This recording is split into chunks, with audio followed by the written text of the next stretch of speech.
Boa tarde, bom dia. Gostaria de primeiro agradecer a presença de todo mundo que está assistindo. Esse é o segundo encontro do Conversa com o TDAH, Vozes por Direitos, agora com a presença do professor Davidson Faustino. Eu me chamo Natália Lima, vou estar acompanhada de Breno Benedict e de Lohan Santos. O nosso primeiro vídeo com a Adriana Marcons já está no YouTube, pode ficar disponível lá, sobre sofrimento psíquico. Fazendo uma pequena biografia do professor, o professor Davidson Mendes Faustino possui a graduação em Ciências Sociais pelo Centro Universitário Fundação Santo André, é mestre em Ciências da Saúde e Epidemiologia pela Faculdade de Medicina do ABC, doutor em Sociologia pela UFSCar e possui 2 pós-doutorados em Psicologia Clínica pelo Instituto de Psicologia da USP. Foi consultor do Fundo das Nações Unidas para Populações, foi professor de História da África na Faculdade de São Bernardo, Visiting Scholar no Department of Philosophy na Universidade de Connecticut. Atualmente é professor do Programa de Pós-Graduação em Serviços Sociais e Políticas Sociais da Universidade Federal de São Paulo, campus Baixada Santista, e integrante do Instituto AMA, Psique e Negritude, de uma série de outras realizações, atividades e prêmios pelas suas realizações às situações acadêmicas e sociais. Eu queria começar com uma pergunta, que é uma pergunta um pouco que diz respeito às preocupações da CDTH, mas eu acho que dialoga com o seu campo de atuação e pesquisa, que é uma pergunta sobre o que você entende por violência institucional e como você liga esse tema à questão da negritude e dos direitos. E como você poderia, se for possível, fazer uma relação disso com uma instituição universitária de ensino e pesquisa. Saudações a todas as pessoas que estão assistindo. Bom dia, boa tarde, boa noite. É um prazer estar aqui com vocês. Eu agradeço muito o convite. O tema da violência institucional é um tema muito importante, mas ele tem sido muito discutido ultimamente, especialmente em relação a casos explícitos de violência que tem ocorrido nas universidades, e isso tem sugerido, né, de alguma forma, a necessidade da gente repensar o que a gente está chamando de violência institucional e, sobretudo, como atuar diante dela, né? Então, essa pergunta é muito boa, porque eu acho que ela permite uma reflexão mais profunda sobre coisas que a gente vivencia e nem sempre tem tempo para pensar. Bom, tomando, por exemplo, o exemplo da violência contra a mulher, por exemplo, que é algo que na Constituição aparece tipificado, né? Você tem a violência física, a violência psicológica, a violência sexual, a violência patrimonial. A gente pode concluir, em primeiro lugar, que existem várias formas de violência, e que nem sempre a violência é a violência física propriamente dita, né? Nem sempre a violência se resume a uma certa interrupção da ordem, né? Você tem alguém andando e essa pessoa é atropelada, aquilo é violento porque você tem tanto pelo efeito prático do atropelamento, mas de certa forma, em geral, a violência implica a interrupção de uma certa ordem. No âmbito do antirracismo, alguns autores, e eu destaco o Francis Fanon, ele vem chamando a nossa atenção para que a gente pense a violência não só como uma interrupção da ordem, mas como a própria ordem em uma sociedade desigual. Então, em geral, a gente se assusta muito quando há, por exemplo, um caso de assassinato, por exemplo. E o assassinato é uma violência total, né? Você elimina a vida de uma outra pessoa. Mas o que alguns pensadores e pensadoras antirracistas vêm chamando a atenção é que, quando se trata de discriminação, a bala, né, o tiro que tirou a vida de alguém é só o desfecho visível de uma violência muito anterior, que sequer é vista como violência.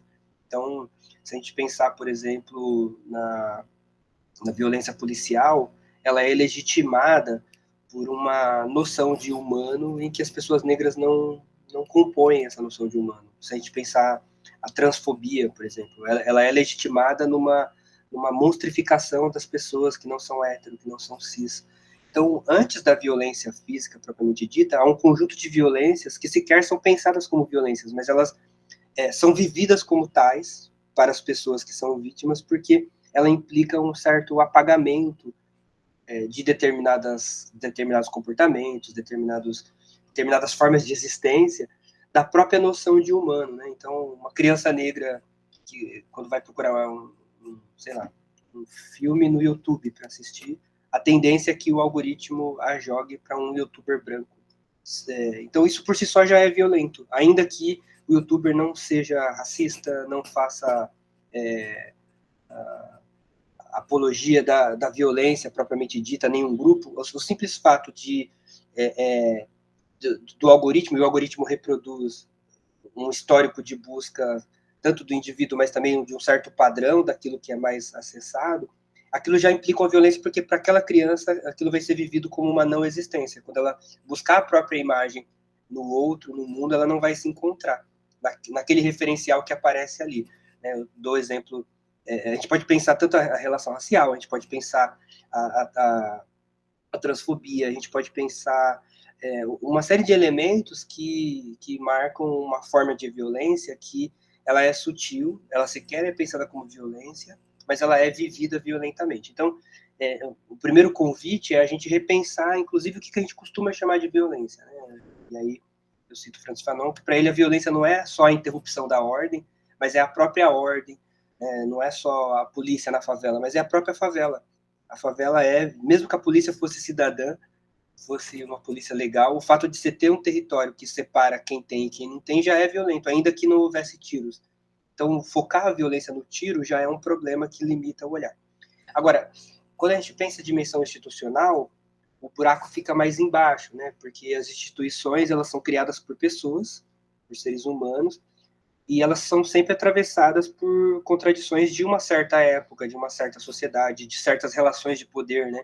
As instituições não são ilhas, elas refletem de alguma forma as contradições que estão na sociedade. Então, a universidade é uma instituição importante, uma instituição de prestígio, uma instituição excludente. Uma boa parte da população não vai chegar na universidade, mesmo que queira, mesmo que lute muito.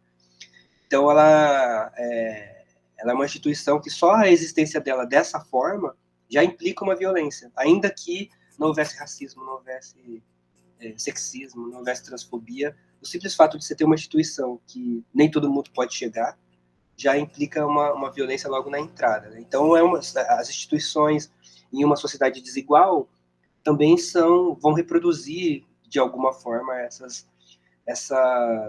desigualdades. E essa reprodução ela pode ser uma reprodução tanto no interior dessa instituição, na forma de funcionamento normal dela, nas estruturas de poder, naquilo que ela nas formas que ela se organiza para ser, mas também pode ser uma violência em relação àquilo que ela atua. Né? Se a gente está pensando numa instituição pública, por exemplo, a instituição pública ela presta serviços de toda a ordem para a sociedade. A universidade presta tanto serviço para quem estuda, porque você tem acesso ao conhecimento, quando você está matriculado no curso, mas ela também presta uma série de serviços em relação à produção de conhecimento que ela oferta, ela presta serviços em relação à extensão que ela abre, né? E aí a gente pode pensar, se perguntar, né, se a universidade está numa sociedade desigual, em que medida as desigualdades também vão estar presentes nas formas normais de funcionar da instituição, não só nas formas anormais, repito, porque se a violência não é só a interrupção da ordem, a grande pergunta é em que medida as formas normais de uma instituição refletem a violência. Muito obrigado pela resposta, Davidson, foi muito esclarecedora, trouxe várias camadas à questão da violência institucional, acho que isso é fundamental, e eu acho que tem um ponto que você trouxe que eu acho que também é dois, né, que eu acho que são muito importantes de modo geral, e que eu acho que é bom eu vou reiterar, porque eu acho que isso faz parte do pensamento na universidade, que é a questão de lidar com a contradição, enfrentar as contradições, colocar a análise, pensar só a condição da experiência da universidade, porque se não fomos nós que enfrentamos a contradição, né, se nem nós que lidamos com o pensamento enfrentarmos as contradições, né, e a outra coisa é que essas contradições, elas nos colocam em jogo, né? A todos nós que participamos da vida universitária. Então, acho que isso também é muito fundamental, que é sentir que a sua própria vida também é uma vida que, a mesma que a revelia, pode reproduzir isso, e por isso a necessidade dessa espreita, essa atenção, essa disposição a enfrentar isso. Acho que são coisas, enfim, que você disse muito importantes, além de expor todas essas camadas da violência que estão no nosso cotidiano universitário. Eu queria aproveitar isso que você trouxe e fazer um link com uma situação, e aí desenvolver uma pergunta sobre um outro trabalho que você faz, que é a situação que a gente passou pela universidade recentemente, onde você teve uma fala no Instituto de Psicologia da USP, depois que aconteceu um conjunto de suicídios na universidade, alguns deles envolvendo alunos negros e alunas, sobretudo um caso que foi emblemático, poderia dizer que foi o caso do CRUSP, de um aluno do CRUSP, e que vem, certamente, ligado a essas questões de violência institucional que você expôs agora de um modo tão rico. E aí eu queria te perguntar sobre isso e pedir para se você puder fazer uma relação disso com o Instituto Ama Psique Negritude e como o trabalho de lá você considera uma questão importante para esse trabalho de crítica, mas também de uma clínica do racismo, né? E como você pensa que essas coisas estão interligadas, ou podem estar interligadas, né? O que a gente vem discutindo, não só no AMA, Psique e Negritude, né? Hoje há uma literatura importante no campo da psicologia, tentando pensar a relação entre racismo, sofrimento e subjetividade, né? E, ao mesmo tempo, algumas reflexões, elas podem ser generalizadas para outras formas de discriminação que não a racial, e outras elas têm particularidades na discriminação racial. Mas a grande questão, né, isso está presente nas reflexões da Virginia Bicudo, isso está presente nas reflexões da Neuza Santos Souza, está presente nas reflexões da Isildinha Batista Nogueira, e de uma série de outras psicólogas, é que há uma relação intrínseca entre a subjetividade e o lugar das pessoas no mundo. Isso significa que pensar a subjetividade implica observar que pessoa é essa e quais são as contradições que a atravessam. Né? E falar disso é importante porque há uma resistência em certas concepções de clínicas que reduzem o indivíduo, a sua individualidade, como se a individualidade também não fosse perpassada por elementos do âmbito do social.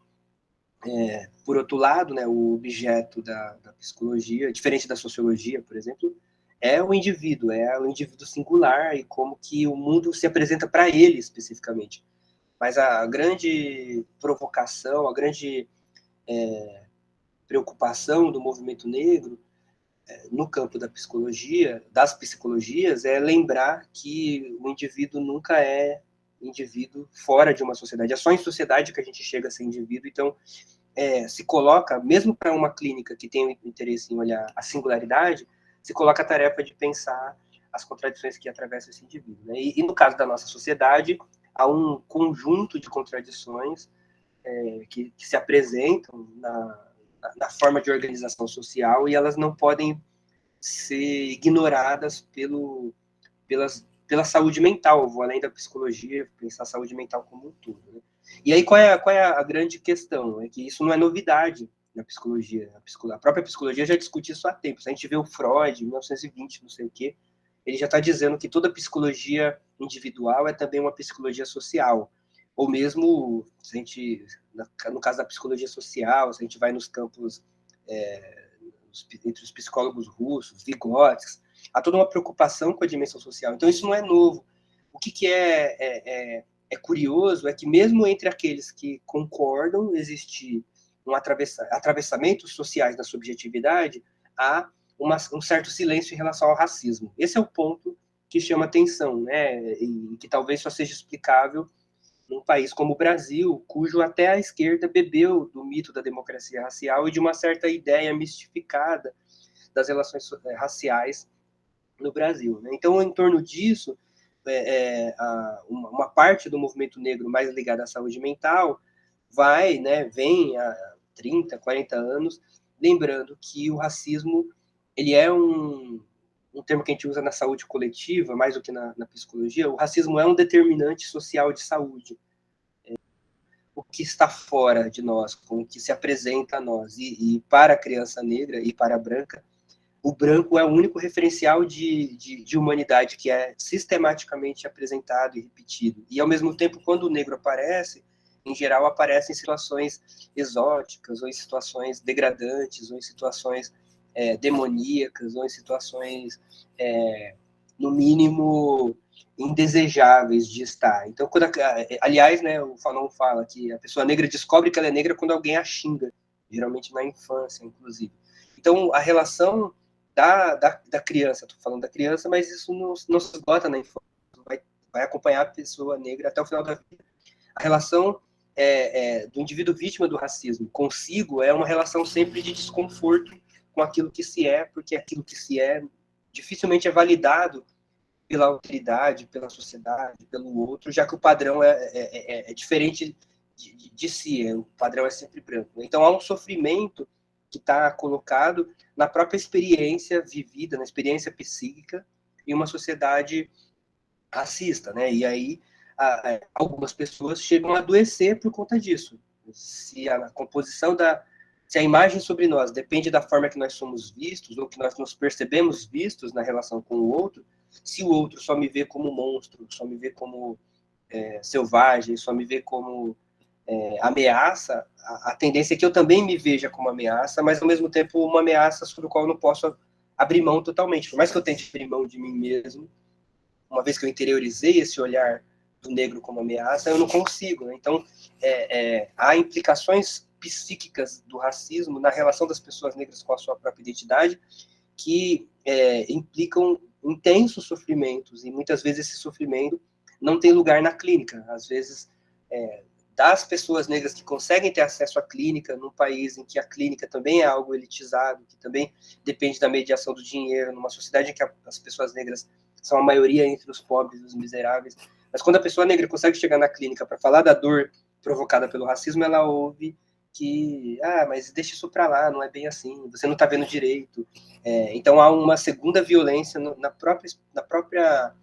próprio lugar da clínica, já que o psicólogo, a psicóloga também é alguém que está nessa sociedade que invisibiliza a experiência negra e que muitas vezes também foi formado sem nunca ter parado para pensar no racismo como promotor de sofrimento psíquico e que provavelmente vai ter dificuldade de acolher, de escutar essa dor, né? Então você tem, de um lado, o racismo como um promotor ativo e sistemático, porque não é pontual, todo mundo sofre por alguma coisa, todo mundo já foi humilhado, mas a discriminação social, o José Moura, ele fala da humilhação social, ela tem uma dimensão de sistematicidade da forma que se apresentam os estranhamentos para com a própria imagem, e algumas pessoas adoecem, uma vez que não conseguem encontrar esse outro que sempre escapa por um padrão que lhe é estranho. Algumas pessoas adoecem, e outras, vai dizer o Fanon, elas talvez já teriam doenças por outros elementos, porque a própria experiência psíquica na sociedade capitalista, numa sociedade como a nossa, implica vários níveis de sofrimentos, né? E, ao mesmo tempo, cada um elabora o seu processo psíquico de forma singular, a seu modo. Então, tem gente que, independente do racismo, a pessoa já teria algum adoecimento, alguma predisposição para adoecer, mas a experiência do racismo, muitas vezes, ela aparece também como um agravante para essa experiência. Né? Então, nem todo mundo... o racismo provoca sofrimento psíquico, mas nem todo mundo adoece. Mas das pessoas que adoecem, nem todo mundo... tem pessoas que já adoeceriam por outras razões, mas que terão, na experiência da discriminação, o seu sofrimento agravado, né? Ou mesmo, às vezes, mesmo que o adoecimento não tenha origem no racismo, mas às vezes o acesso ao serviço de saúde, como ele é diferenciado racialmente, isso vai implicar uma diferença também no acesso ao cuidado, né? Então, o que o Instituto AMA, mas não só, um conjunto de intelectuais, em especiais mulheres, psicólogas negras, vinham chamando atenção há décadas, para o quanto que é assustador, eu vou colocar de forma metafórica, o quanto que é gritante o silêncio da instituição psicologia em relação a isso. Né? Se o racismo provoca isso, bom, não é a psicologia que inventou isso, mas ela foi desenvolvida para pensar o cuidado, a escuta, e ao mesmo tempo pensar formas de lidar, né, com aquilo que se escuta.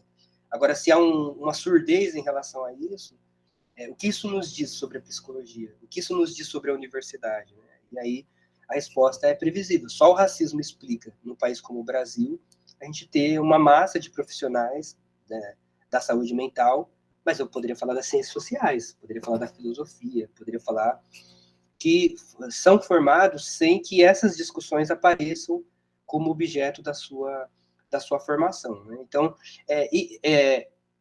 o que se propõe nesse caso é uma clínica atenta às desigualdades, uma clínica.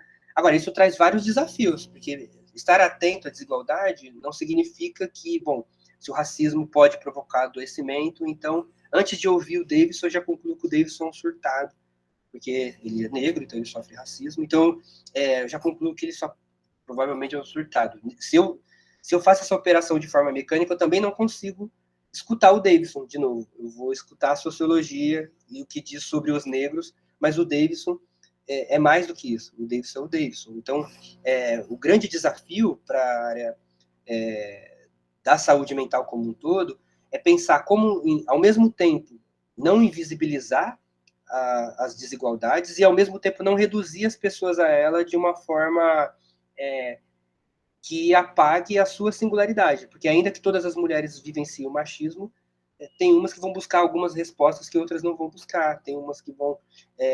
além isso, para não dizer as interseccionalidades das contradições que as atravessam. Ainda que eu considere as intersecções, uma mulher negra não é igual a outra mulher negra.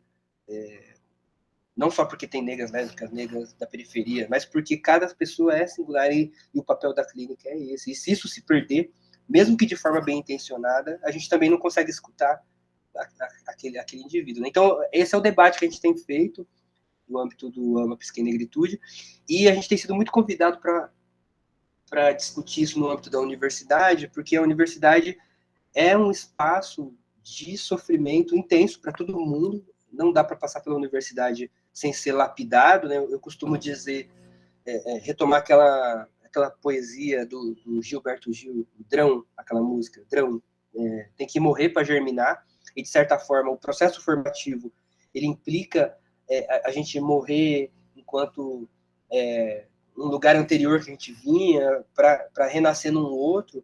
Então tem uma agressividade, tem um sofrimento que é próprio dessa experiência, e talvez não seja de tudo ruim esse lapidar-se, mas a questão não é essa. Quando a gente pensa a discriminação, o racismo, o machismo, a transfobia, não dá para confundir com esse morrer do drão, porque no drão você morre para germinar. O racismo, a experiência de um assédio, a experiência de uma violência sexual, ela te mata e te resseca. Você não germina como num novo lugar. Ela simplesmente anula a sua existência e tem gente que fica pelo caminho. Tem gente que desiste do curso porque não se vê representado.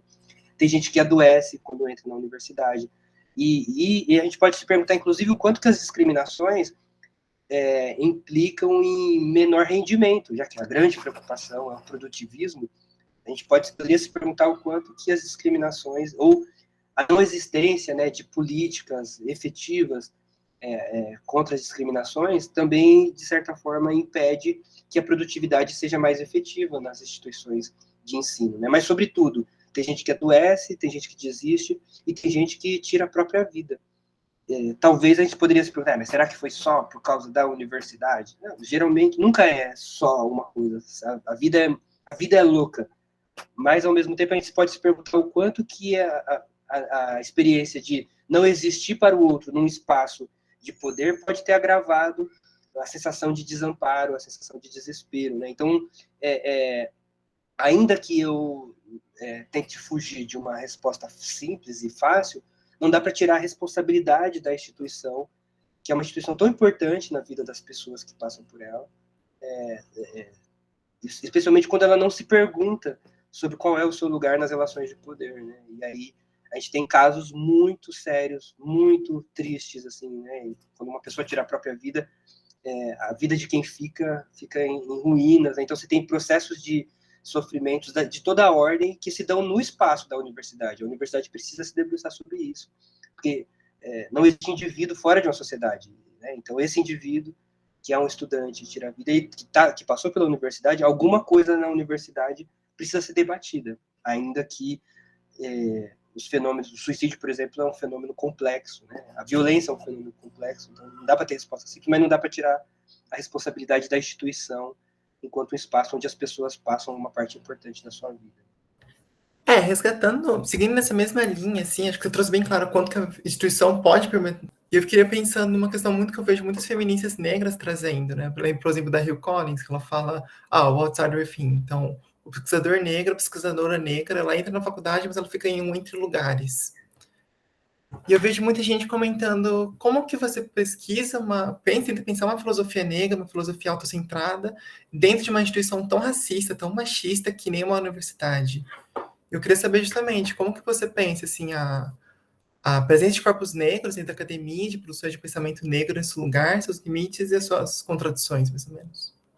Essa é uma ótima pergunta, Natália, porque, em primeiro lugar, né, se a gente pensar essa noção mais ampla de violência, a própria inexistência de uma bibliografia que fale sobre a experiência negra na universidade já é uma violência, né? Então, mesmo que todo mundo me trate bem, mesmo que se eu pego a bibliografia de um curso da FEFELESH e eu não vejo a África, eu não vejo a população negra brasileira, aquilo já se apresenta como uma violência, tanto uma violência em termos mais metafóricos, a própria possibilidade da gente se reconhecer enquanto sociedade, porque uma parte da gente está sendo extirpada desse processo, mas você tem uma violência vivida como violência para o estudante negro, indígena também, a gente pode falar, que chega na universidade e encontra uma universidade que funciona como se só a Europa existisse enquanto locus de produção de conhecimento. Isso é violentíssimo. Uma das queixas que mais aparecem por parte dos estudantes é a bibliografia.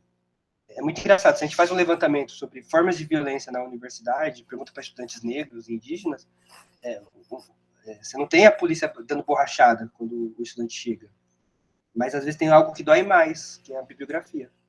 Que você tem um silenciamento em relação a uma produção que existe, porque a gente poderia dizer, mas não existe essa produção. Não. Um exemplo que eu sempre dou, né, no meu campo, eu sou sociólogo, né? A gente lê Ottaviani, a gente lê o Florestan, são autores que falaram de racismo, mas a gente não lê os textos desses autores falando sobre racismo nas ciências sociais, né? Então, é como se o racismo não existisse. Então, mas se eu vou para uma universidade para entender a sociedade e o racismo aparece, então isso reforça a tese de que talvez seja um mimimi, por mais que eu seja alguém de esquerda que contesto qualquer forma de bolsonarismo, mas até que ponto não tem um terraplanismo branco nas universidades, inclusive no pensamento crítico, quando apenas a Europa aparece como expressão universal de humano, né? Parece que Deus criou os céus, até reveio a Grécia, assim. Parece que não tem nada antes da Grécia, parece que depois só tem Roma e feudalismo, né? Então você tem um processo de apagamento que é violentíssimo. Agora, tem uma coisa engraçada, talvez irônica nisso, é que esse negócio que a gente chama de universidade começou na África. Isso é curioso de falar, né? Até ontem, até hoje, até, dependendo do Google que você der e se perguntar qual é a universidade mais antiga do mundo, vai aparecer lá que é a Universidade de Bolonha. Mas, na verdade, 100 anos, 150 anos antes de Bolonha, já tinha universidade no Marrocos. Aliás, criada por uma mulher chamada Fátima, uma mulher das exatas, inclusive, que vai, a partir de estudos da botânica, fundar uma universidade na cidade de Fez. A segunda universidade mais antiga do mundo, se eu não me engano, não lembro agora, é no Cairo. A terceira no Irã. Bolonha é só a quarta, né? E o que essa corrida nos diz, né? Porque a gente pode falar, mas e daí? Ela nos diz muito a respeito de um mito que a Europa criou sobre si, de um certo terraplanismo, que tenta narrar a Europa como o caminho, a verdade e a vida, né? Como o topo da humanidade. E, de certa forma, mesmo as universidades da periferia do capital, elas são vítimas, elas são tributárias desse terraplanismo, né? Tanto do ponto de vista de produção de conhecimento, a gente continua reproduzindo, mas do ponto de vista de legitimidade, né? Todos nós, o sonho de todo pós-graduando é fazer um intercâmbio aonde? Ou na Europa ou nos Estados Unidos, porque porque são os lugares em que você vai ser valorizado efetivamente, e você tem uma geopolítica do poder que é branca, né? Então, por exemplo, a maioria dos estudantes das ciências sociais e humanas no Brasil sabem muito mais da França e dos Estados Unidos do que da Bolívia, por exemplo, que está aqui do lado. Então, tem uma geopolítica do conhecimento que atravessa a estruturação da universidade moderna, né? A universidade moderna, ela é sujeito fundamental nessa narrativa, né, da Europa como única dimensão de universalidade. Então, aqui a gente tem um problema grave, porque os estudantes não brancos, e até brancos, chegam e vão encontrar uma universidade raquítica. A noção de humanidade poderia ser bem mais ampla, né? Mas ela é raquítica. Mas esse raquitismo, esse narcisismo castrado, porque ele se volta só sobre a Europa, ele é vivido também violentamente pelos estudantes. Agora, a grande questão é o que fazer com isso, né? E aí há várias propostas em debate, né? Existe um campo de estudos, que é o campo antirracista, mas é um campo múltiplo, né? Então tem muitas perspectivas teóricas em debate, em disputa, em negociação, né? Então, por exemplo, há um campo muito fértil chamado feminismo negro, que vai apresentar uma certa episteme, uma forma de pensar, não só um feminismo negro hoje não é só um campo no sentido burguesiano, no sentido de quase que de um objeto temático. Assim, ele se apresenta como uma vertente teórica, com um certo olhar particular sobre a produção de conhecimento. Mas é uma das vertentes. A gente tem, ao mesmo tempo, o mulherismo africano, que vai apresentar uma visão radicalmente diferente da visão apresentada pelo feminismo negro. A gente tem vertentes mais ligadas a uma teoria da justiça mais liberal. A gente tem vertentes mais ligadas às tradições revolucionárias ou às tradições críticas, né? Então, existem várias vertentes antirracistas e elas disputam, elas negociam, elas dialogam entre si e diante disso, né, há diversas respostas sobre essa pergunta, né? O que fazer com essa universidade que se apresenta como branca? Joga ela fora, cria algo alternativo, tenta ocupá-la, e aí esse debate ele está aberto, né? Agora, o que mais espanta é o desconhecimento dessa própria universidade a respeito desse debate, que ele impede, inclusive, que a gente possa acessar as discussões e ver qual pode ser mais interessante para o que a gente está pensando enquanto pesquisador, seja lá qual for a nossa área de pesquisa, né? E aí, de certa forma, a gente pode dizer que essa universidade narcisista, porém castrada, à medida que ela joga fora tudo que não é branco, ela também perde muito com isso, né? Então,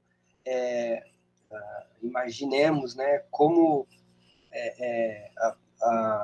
as aulas poderiam ser mais ricas se os repertórios dialogassem com muito mais experiência do que só um tipo, né? E é por isso, inclusive, que alguns professores até hoje defendem as ações afirmativas, não só porque elas promovem um benefício para os grupos que ficaram historicamente fora, mas porque ela contribui para o enriquecimento do repertório teórico, prático, experiencial da própria universidade, né? Então, isso é um ponto aí, porque se eu estou numa aula de sociologia e eu falo sobre população indígena e tem alguém falando, não, mas isso aí que você está falando não é assim.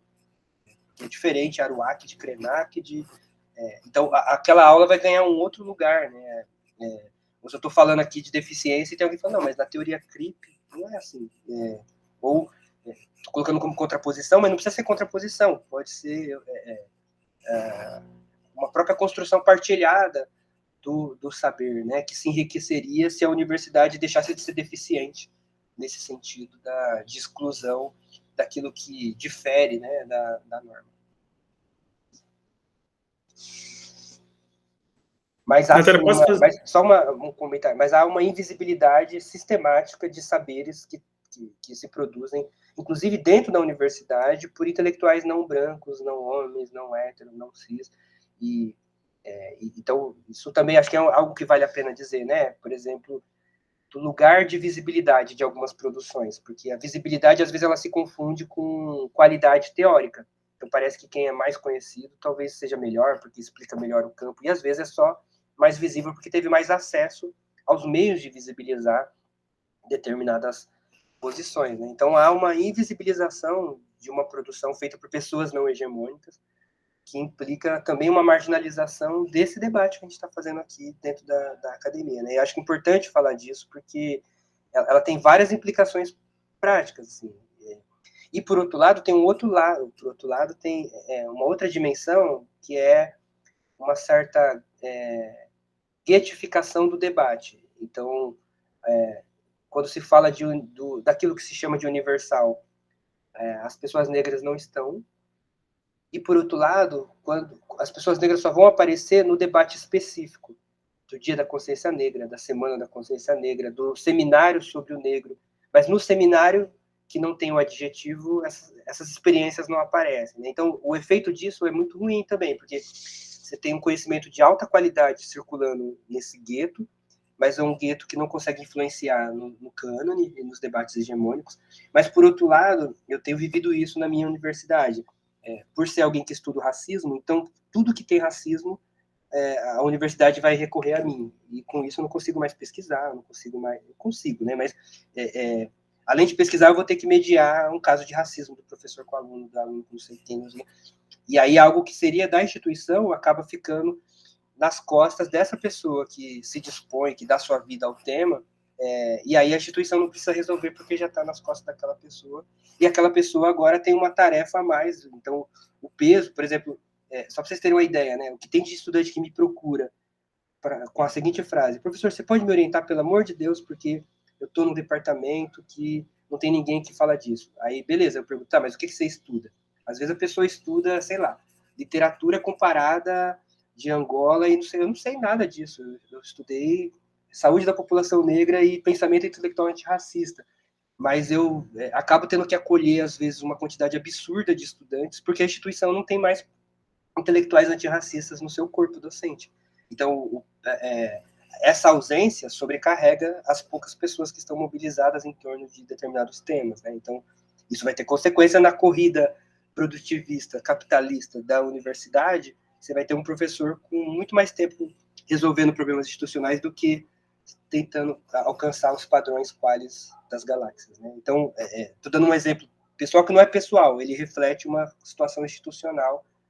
Ele diz muito sobre a universidade que tem. Eu quero só fazer um comentário antes da Natália também fazer o comentário que ela quiser, mas ela vai provavelmente puxar uma nova pergunta sobre algumas coisas que você falou. Eu fiquei pensando como a bibliografia, ela também é uma biografia, né?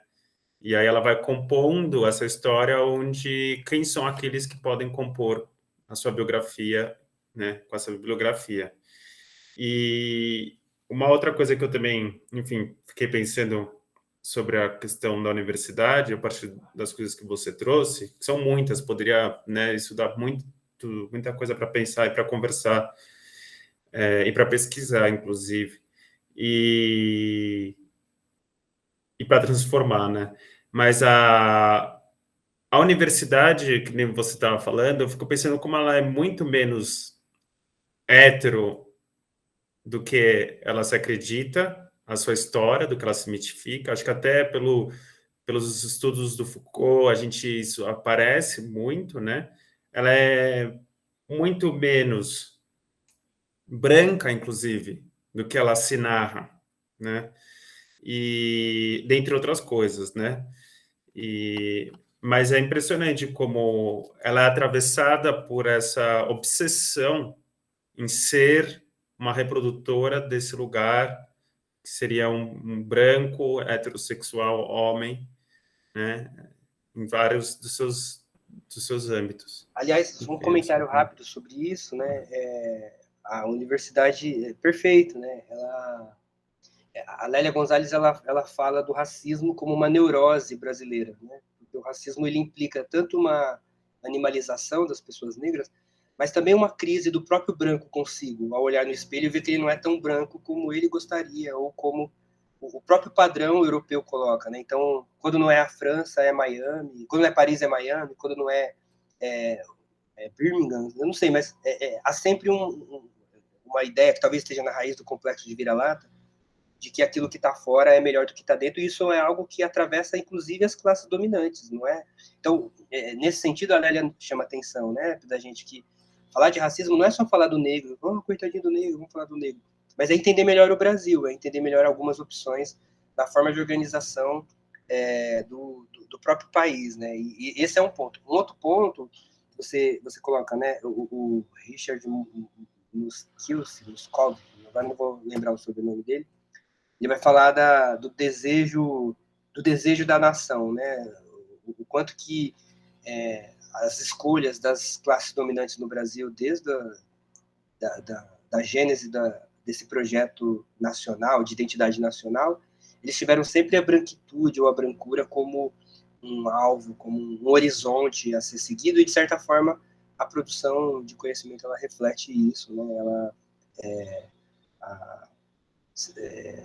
falar num congresso em um país de língua inglesa tem muito mais valor do que falar num congresso em língua portuguesa, e a gente nem ouviu ainda qual é o congresso. A gente já deduz que falar no congresso numa língua inglesa. A gente já deduz que quem fala inglês, é lógico que tem uma geopolítica, né? Quem fala inglês vai ter muito mais acesso em quantidade de artigos do que quem fala português. Mas talvez se aquele pesquisador estuda o povo aimara, talvez o inglês não seja... Talvez se ele soubesse falar espanhol, talvez ele teria mais chances de ser bem sucedido na sua pesquisa do que quem fala inglês. Mas há um a priori aqui, né, que coloca sempre...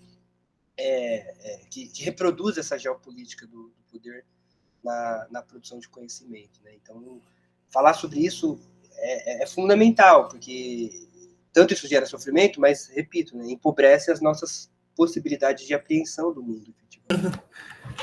Ficou bem coberto. Eu só queria fazer uma pergunta que a gente recebeu do coletivo de mulheres negras da FEFELESH, Sueli Carneiro, acho que meio que pega tudo que a gente está falando aqui, mas vai para uma questão bem prática mesmo. Eu vou ler na íntegra a questão dela, tudo bem? Pensando na atuação do enfrentamento do racismo institucional dentro do espaço acadêmico, quais seriam, no seu entender, seus limites e possibilidades? E em que medida esse enfrentamento precisa passar por um combate ao racismo estrutural que é constituinte da sociedade capitalista? Acho que meio que já era o que a gente estava debatendo, mas um pouco mais pano para manga. Mas é uma questão muito boa, porque ela permite pensar, né, a universidade na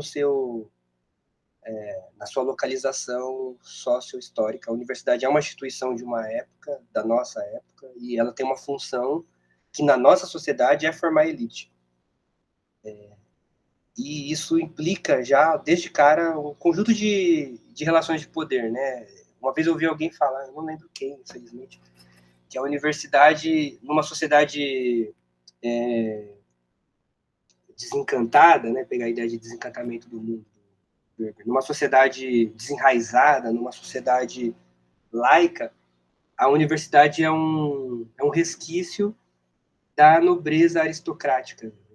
O título de doutor é quase que um título de nobreza que o rei dava, ou que a igreja dava para alguém que cumpria uma função social na hierarquia feudal. Assim, né? Tem gente que vai falar professor, doutor, parece que a pessoa quase vai engasgar. Assim, professor, doutor, é como se o título te deixasse mais inteligente. Assim, né? E, de certa forma, o título ele tem essa função, quase que de te autorizar a falar a priori. Independente do que você tenha a dizer, o título te dá um lugar que lembra muito a sociedade de castas aristocráticas. Assim, né? Então, acho que essa é uma questão, e por que eu estou falando disso agora? Porque pensar a violência institucional numa instituição desigual ou criada num contexto de desigualdade coloca uma série de desafios, né? Entre eles, o limite de até onde se é possível ir numa instituição que foi criada para ser uma instituição excludente. A universidade foi cuidadosamente desenhada para ser excludente. Então, o que dá para fazer? Até onde dá para ir? É necessário fazer essa pergunta para a gente entender qual é o espaço de atuação possível, né? Até onde dá para ir sem desestruturar a própria, sem propor, inclusive, outras formas de produção de conhecimento, outras formas de organização do ensino. Talvez existem exemplos, inclusive em sociedades capitalistas, né, que você não tenha o Enem, não tenha o vestibular, por exemplo, para entrar, porque a universidade está acessível a quem queira. Nesse contexto, essa universidade que a gente tem hoje, algumas violências se desfazem logo de cara, porque agora eu tenho outros elementos vão aparecer, que não esses, mas esses, pelo menos, desaparecem. Então, pensar esse limite, né, de um lado, de o que é possível fazer dentro de uma instituição, mas do outro lado, saber que a instituição só vai mudar mesmo quando a própria sociedade a qual ela está inserida mudar. Então, tem coisa que só vai mudar quando a sociedade mudar. Se a universidade não é uma ilha, tem contradições que vão continuar aparecendo enquanto a sociedade for essa aqui, machista, racista, capitalista, neoliberal bom, aí tem um monte de adjetivo que a gente pode colocar. Então, o combate dentro, ele vai só até certo ponto. É importante saber disso. Porque senão a gente também deposita uma crença inocente. Né?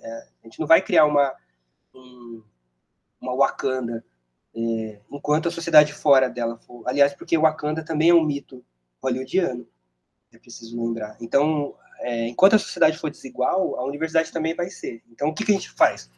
Então, a gente cria espaços para que fortaleçam as possibilidades de acesso, de permanência. A gente cria espaços de controle. Na saúde, a gente chama de controle social, né? Não sei se esse nome é universalmente compreensível, mas a gente cria espaços em que a comunidade possa também vigiar os espaços de poder e, ao mesmo tempo, de forma a restringi-los ao máximo.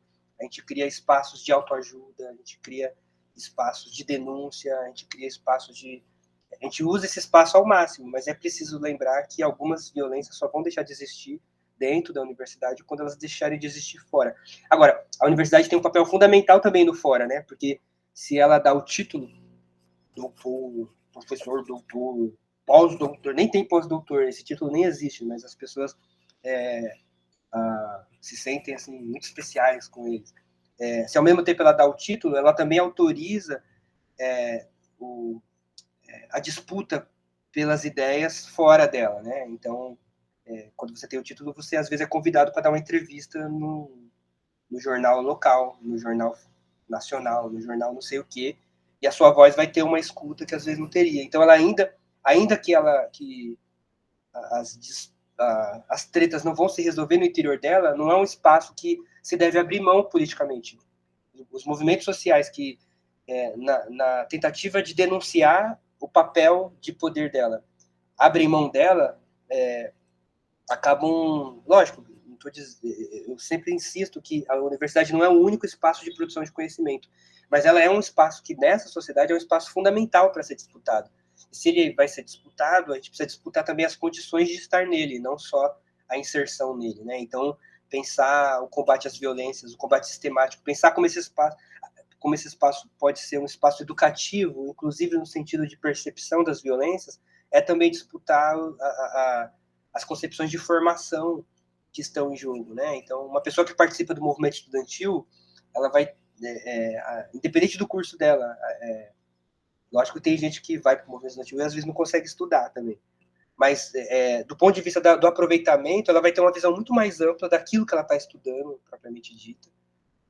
Não que não dê para estudar no movimento estudantil de outras formas, né? Mas a grande questão que eu estou colocando é que participar do movimento ou ter contato às tretas já é também uma forma pedagógica de entender os conflitos existentes na sociedade, né? Então, é importante que não se despreze esse espaço e não deixe ele para os nossos inimigos.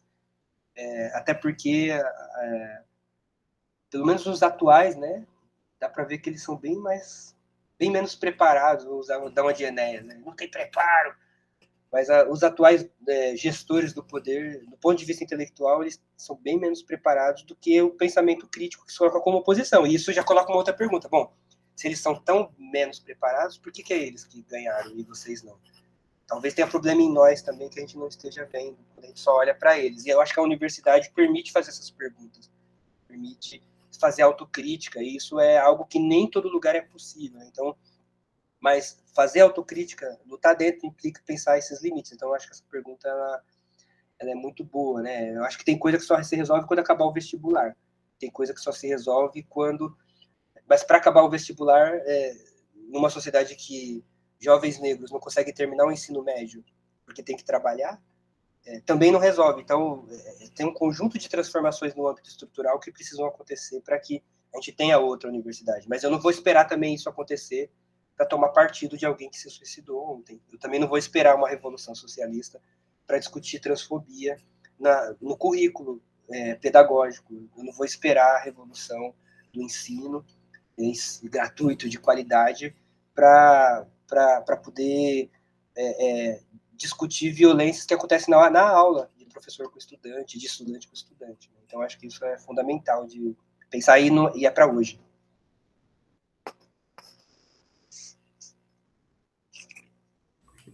Nossa, muito interessante e muito instigante, Davidson, tudo que você fala. Eu vou te fazer a última pergunta, que é uma pergunta que conversou muito com o que você falou, conversa muito com o que você falou, mas eu já queria, enfim, quando eu começou a gravar, eu percebi agora que acho que eu nem cheguei a agradecer, depois que a Natália agradeceu e o Lohan agradeceu a sua presença, a sua disponibilidade para essa conversa com a gente, com a CDDH, enfim, e toda essa contribuição enorme que você está trazendo. Então, eu queria reiterar esse agradecimento e a gente fazer a última pergunta, que é justamente essa, que como você pensa, eu acho que, em parte, você acabou falando disso, respondendo essa última pergunta, a importância de lugares como uma CDDH, como uma Comissão de Defesa dos Direitos Humanos na universidade, e que a gente sente, um lugar justamente de resistência também, a ponto dela ter sido um espaço de conquista que veio depois de muito tempo e que ela ainda, por exemplo, não é reconhecida pela congregação universitária como um espaço instituído formalmente. Então, né? Então, que ainda é uma luta em andamento, né? Então, eu queria escutar um pouco você a respeito desses espaços dentro da universidade, como você pensa eles, o que você considera a respeito deles. Bom, eu venho acompanhando esse debate, né, por diversos ângulos, né, tanto no âmbito das políticas públicas mais gerais, mas também dentro da universidade de forma particular. Eu acho que tem várias coisas. Uma é política, e no âmbito político, quando há uma situação de violência, de discriminação, de opressão, de exclusão, ou aquelas pessoas que estão incomodadas se organizam, ou elas serão ignoradas, elas seguirão ignoradas, né? Então, a organização, ela cria precedente para uma série de transformações, tanto nos âmbitos das relações, quanto, eventualmente, no âmbito institucional, quando essa organização consegue disputar os termos das instituições ao qual elas emergem. Então, estou dizendo isso porque eu acho que tem uma tarefa, quando a gente pensa homofobia, LGBTfobia, transfobia, racismo, discriminação e das mais diversas, que é a importância dos coletivos nas universidades, a importância do movimento estudantil, a importância dos grupos, dos núcleos de estudos. Às vezes eles têm uma função mais do que só de estudos, às vezes uma função política, de fortalecer alguns debates no interior da universidade. E esses espaços, eles são fundamentais, às vezes para muita gente o único acolhimento dentro da universidade que a pessoa vai ter é esses espaços, né? Então, acho importante valorizar esses espaços, e porque é deles, às vezes, que surgem formulações mais institucionais. Por outro lado, posso ter 500 mil coletivos. Se eu não tenho uma ação institucional, esse coletivo ele vai, no máximo, poder gritar ou poder negociar, mas ele não tem poder para encaminhar determinadas respostas que, às vezes, a situação demanda. Então, tem uma luta, né, que precisa ser feita no âmbito institucional, que está para além, do relacional que os coletivos permitem, ou do político, no sentido de determinados consensos e engajamentos, mas está no nível de disputar a instituição, né? Então, a possibilidade de influenciar na forma de organização normal da instituição, né? Então, nesse sentido, eu acho que tem um monte de desafios que são muito difíceis de responder. Por exemplo, na Unifesp, onde eu trabalho, no campus da Baixada Santista, eu sinto que a gente avançou muito no sentido de identificação do racismo, no sentido de consenso entre as pessoas sobre o que pode ser considerado racismo, o que não e tal. Mas aí quando identifica, o que faz? Ninguém sabe. Ninguém sabe, porque a gente fala, não, mas nós não somos polícia, a gente vai vai denunciar para a polícia. Então a gente vai encaminhar para, sei lá, se é um professor, vamos encaminhar para tem um espaço lá que cuida de casos de desvio de conduta. Se é um aluno, aí tem o que eu quero chamar a atenção é que há ainda um vazio que eu acho que precisa ser preenchido, um vazio inclusive conceitual, em relação ao que a gente faz com os casos. Tem uma coisa imediata que é acolher, mas às vezes acolher é só o imediato, né? Para além disso, mesmo se você foge de uma ideia de justiça punitiva, mesmo se você pensa uma justiça restaurativa, a restauração implica um reparo, ela implica algum encaminhamento, ela implica, no mínimo, que quem violentou reconheça que aquilo foi uma violência só que às vezes há um buraco institucional no sentido de prever a possibilidade de encaminhamentos. E aí mesmo alguns espaços criados para dar conta disso, eles acabam recebendo um monte de caso, mas na hora de encaminhar, às vezes fica um buraco. Então eu acho que essa é uma questão que precisa ser pensada e respondida, mas ela é super delicada, né? Porque o encaminhamento implica um desfecho do ponto de vista da instituição. A gente está falando de violência, então ele implica uma quebra do contrato, do pacto social, uma violência, né? Então tem um debate tanto em relação ao reconhecimento da violência, porque se reconhece, então vai ter que ter um desfecho, mas tem um impacto em relação ao que se faz quando se reconhece. Mas ainda assim é fundamental que haja um espaço em que determinados casos possam ser encaminhados, um espaço que a universidade pode recorrer, e de preferência, quanto mais representativo esse espaço for, melhor, porque evita o corporativismo e ele também é legítimo, né? Então, se eu tenho um racismo praticado por um professor, mas na instituição que vai julgar só tem aluno, há uma tendência do caso do diagnóstico que a instituição ofereceu ser vista como menos legítima porque não tinha alguém do próprio grupo julgado, por exemplo, né? Só para dar um exemplo. Então, quanto mais representativo essas instituições são, mais mais legitimidade elas têm no interior das instituições, né? E aí elas têm um papel tanto de receber casos, é importante que haja um lugar, mas elas têm um papel também de formular propostas para a instituição, proposta de, né, se os alunos estão dizendo que a violência não é o cacetete, é o programa do curso, então quem vai formular, né, propostas no sentido de revisão, ou se enfim, então esses espaços têm uma função também no sentido de formular propostas, mas também de fiscalizar, né, no sentido de poder denunciar, poder nomear determinadas violências que às vezes ou são vistas como interpessoal, então não caberia à instituição, ou às vezes não são vistas nem como violência, né? E aí, quando se trata de violência de gênero, por exemplo, é muito comum essas violências não serem nem vistas como violências. Agora, então esses espaços são fundamentais. Agora, a grande pergunta que fica né, qual é o poder desses espaços para encaminhar os casos? E aí não é o próprio espaço que vai dizer isso, né? É como que esse espaço é legitimado na estrutura institucional, né? E aqui tem algo que a gente precisa avançar muito, porque em geral os espaços que existem eles não têm poder. Então você até leva o caso quando chega, mas aí depois você tem muito pouca gestão para poder, sei lá, para poder buscar um desfecho que vá no sentido de uma reparação, né? Tô pensando dessa forma, mas tem caso que demanda denúncia, mas às vezes esse espaço tem muito pouco poder. Então essa é uma pergunta que precisa ser feita para a universidade. Porque que adianta ter um espaço, mas ele não tem poder? Às vezes é até pior. Não é pior, né? Mas às vezes acaba cumprindo o papel de, não, mas já tem o espaço. E aí você só encaminha lá, e como ele não tem poder, então vira tipo uma privada, onde você joga tudo a merda, e não se preocupa em criar um cano, né? Pra merda chegar no esgoto, assim.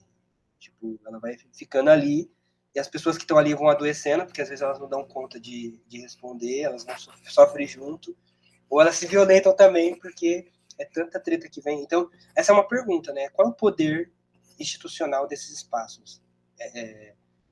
A outra pergunta quais os recursos? Pensar o poder é pensar o recurso, né? E aí, recurso não é só dinheiro, é quais os recursos que esses espaços dispõem para acolher, para encaminhar, né? Então, acho que são questões.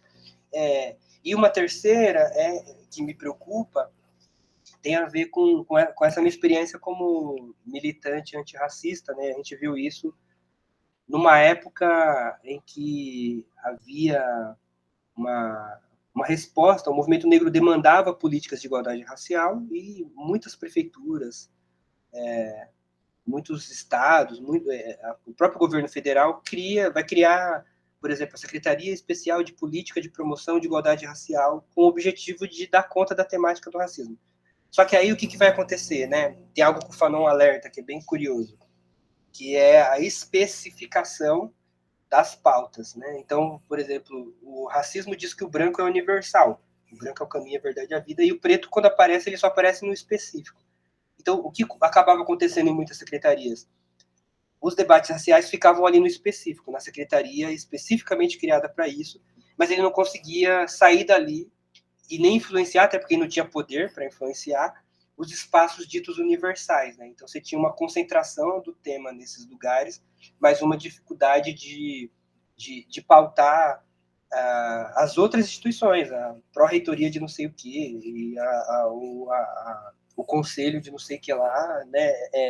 Mas você tem um espaço lá onde todos os debates vão, onde todo mundo vai, mas eles não conseguem se mexer. Então, acho que tem uma série de desafios que estão colocados, e que não é o próprio espaço que vai responder, mas que a universidade tem que dar resposta em relação a isso, porque as violências têm sido pauta, né? E elas só aparecem porque os estudantes têm pressionado, têm gritado, têm arrastado cadeira, têm explodido, perdido a paciência, né?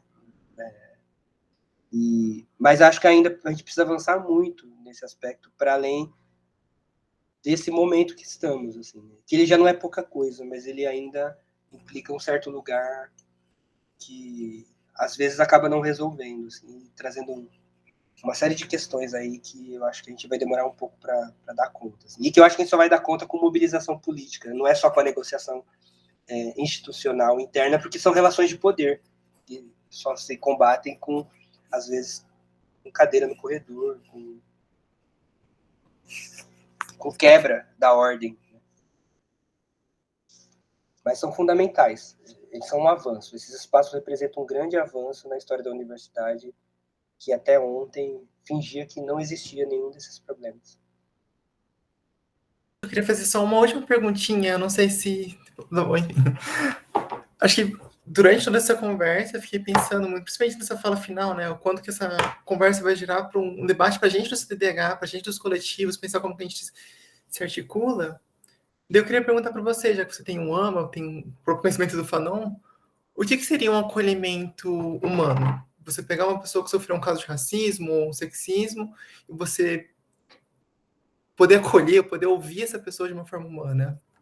Bom, eu não sou psicólogo, né? Então eu vou falar aqui das coisas que eu tenho lido como sociólogo, né? Mas seria interessante perguntar para outras pessoas também, assim, que realmente desenvolvem uma técnica nesse sentido, né? Mas o que a gente tem conversado bastante é que, antes de qualquer coisa, a acolhida, ela não pode abrir mão da escuta, né? Então, e por que a escuta é tão importante? Porque na escuta eu consigo entender como foi aquilo para aquela pessoa. Ainda que aquela escuta, ou ainda que aquele acontecimento ele esteja inscrito numa ordem que é do social, ainda que aquela pessoa traga uma demanda, sei lá, violência de gênero, isso implica uma política onde eu, inclusive, generalizo uma série de casos para criar uma análise da sociedade, né? Mas eu abstraio a singularidade. Mas, do ponto de vista psíquico, aquilo é vivido por aquela pessoa, não do ponto de vista genérico, é vivido, aquela pessoa tem nome, aquilo vai doer para ela de um jeito, porque lá atrás a vida foi assim, e talvez uma outra pessoa viva de outra forma, talvez uma outra pessoa nem ela desvie e fala, que merda, mas ela siga. Tem outras pessoas que vão cair no chão e vão ter dificuldade de levantar. Então, uma das questões que são muito caras, que a gente tem discutido no AMA, é a importância da escuta como técnica de acolhimento, porque é pela escuta que eu consigo reconhecer a existência do outro enquanto indivíduo singular, e aí a partir daí, inclusive, eu vi qual é a demanda dessa pessoa, né? Como que aquilo aparece para aquela pessoa.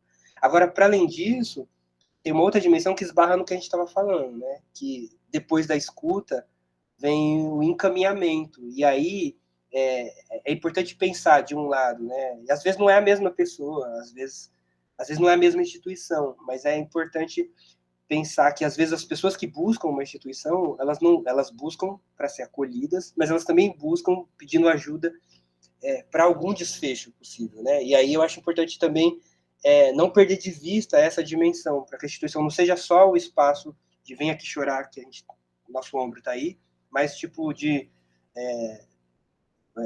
quando você estiver bem, a gente vai junto para ver até onde é possível levar esse caso, se você quiser, se você se sentir bem, porque tem gente que né? E aí, de novo, há uma separação entre o que é do político e o que é do singular. Né? Então, tem um lugar que é da escuta, que é do acolhimento, e para isso eu preciso escutar. Agora, para além disso, eu acho que tem uma coisa assim do quanto que cada espaço se apresenta para a sociedade também como um espaço que é acolhedor para determinadas pautas, né? E isso implica uma atuação política ativa em relação a esses temas que a gente está falando aqui, né? Eu acho que isso também ajuda o espaço a ser reconhecido como um espaço que pode ser solicitado no momento de sofrimento, né? Mas se não tem escuta, a gente às vezes, no caso das relações raciais, por exemplo, a gente vê com muita preocupação o risco de uma certa patologicização das pessoas negras, por exemplo. Então, eu acompanhei um caso de uma estudante que foi vítima de racismo de uma professora, e aí ela ficou muito mal, muito mal, muito mal, e aí o encaminhamento do curso, na época, foi dizer assim, nós já encaminhamos a menina para o psicólogo. Então, tipo assim, bom, então parece que o problema era a menina, mas e a professora que naquela situação, e aí depois a gente foi investigar, era uma situação que se repetia com muitas outras pessoas e tal, e que mandar a menina para o psicólogo, legal, você acolheu, mas tem uma demanda aí no âmbito político que, se não tiver encaminhamento, as próximas violências, as pessoas não vão achar, inclusive, que essa instituição ela tem alguma valentia, alguma serventia, né? Então, até o acolhimento ele fica abalado se, do ponto de vista institucional, não se consegue encaminhar para além disso. Mas a patologização, ela cumpre um papel, às vezes, de jogar para a vítima a culpa ou a responsabilidade ou o problema, como se tratá-la fosse o suficiente para resolver algo que é do estrutural, ou pior, a patologização, às vezes, dá uma ideia assim, sei lá, as mulheres são, os negros são, as bichas são, e aí você cria um conjunto de pressupostos sem ouvir a pessoa. E às vezes o que a pessoa precisa, a gente só vai saber escutando. E aí, se eu, mesmo bem intencionado, porque os negros sofrem racismo, então os negros devem ser, ou porque as pessoas trans. Beleza, tudo isso é verdade. Mas do ponto de vista singular, eu preciso escutar aquela pessoa para pensar, para que eu possa acolhê-la no seu sofrimento. Então, o olhar institucional, social, ele não pode se sobrepor sem ao mesmo tempo abrir mão da singularidade e do espaço para que a singularidade apareça, né, e para que a pessoa possa se sentir efetivamente acolhida. Mas eu sei que falar isso é abstrato demais e na prática o buraco é mais embaixo, mas eu acho que isso ajuda a pensar algumas armadilhas que às vezes, mesmo bem intencionados, a gente corre o risco de cair, sabe?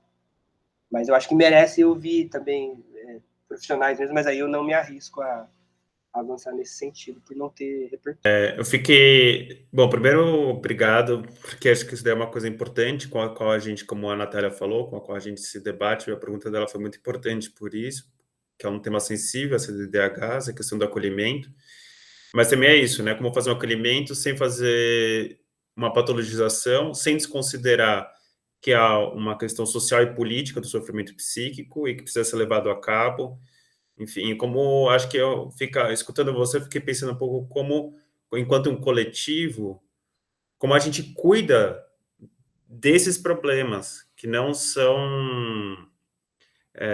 enquadráveis em uma única coisa, como nem você falou no começo, né? São questões complexas, eu acho que cada caso traz essa questão complexa, tanto política, social, quanto singular, né?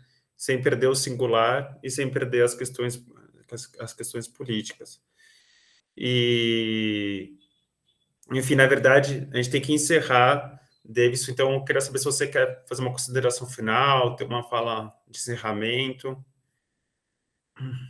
Eu só agradeço a oportunidade, né, e parabenizo pela iniciativa, especialmente porque a gente está num momento em que esses temas têm sido colocados publicamente, a universidade tem sido convocada a dar respostas, né, e eu acho que a experiência de vocês pode ajudar, não só o trabalho de vocês particularmente, mas nos ajudar a pensar a universidade como um todo, assim, né? Então eu também vejo com bastante expectativas que vocês têm feito e ao mesmo tempo fico bastante desejoso de que também vocês publiquem, escrevam sobre esses desafios, porque eu acho que eles vão ajudar também outras universidades, né? E aí a importância que a USP tem, né, na distribuição desigual do conhecimento no Brasil, na legitimidade também é interessante porque coisas boas que surgem daí também tem mais legitimidade também para poder circular enquanto possibilidade, né? Então eu fico bastante feliz assim com essa conversa, com essa preocupação, com essas perguntas, porque são perguntas que não são só da FEFELESH, são perguntas da Universidade Brasileira mas as respostas que vocês possam encontrar, ou mesmo as perguntas que vocês estão fazendo, pode ajudar a gente também a pensar para além desse espaço. Né? Então, parabenizar e agradecer a oportunidade. Pô, muito obrigado, Davidson, de verdade. Acho que em meu nome, em nome de toda a CDDH, e eu também encerro aqui agradecendo você e todo mundo que, enfim, assistir e ficar instigado pelos problemas com os quais a gente também se sente mobilizado, né? Só dando um último agradecimento de novo. Sei que é muito difícil nesse período de pandemia, tudo muito difícil de se articular, mas acho que a gente está aqui já é um espaço de resistência, de ocupação, mesmo que não seja que a gente esteja no espaço físico, né? A gente não foi no espaço virtual, já é fazer isso de algum modo, né? Eu achei interessante o que você falou de uma ideia de a gente não ter uma reflexão só nossa, mas também publicar, às vezes publicar esse vídeo, às vezes escrever em algum lugar, os próprios textos que você escreve, como uma perspectiva de, no futuro alguém pode resgatar isso, isso é uma coisa que, acho que no início eu e o Breno e o Loran estavam discutindo um pouco de uma somatória, as coisas vão crescendo com os poucos, uma perspectiva um pouco de esperança, assim. Mas só de novo, agradecer e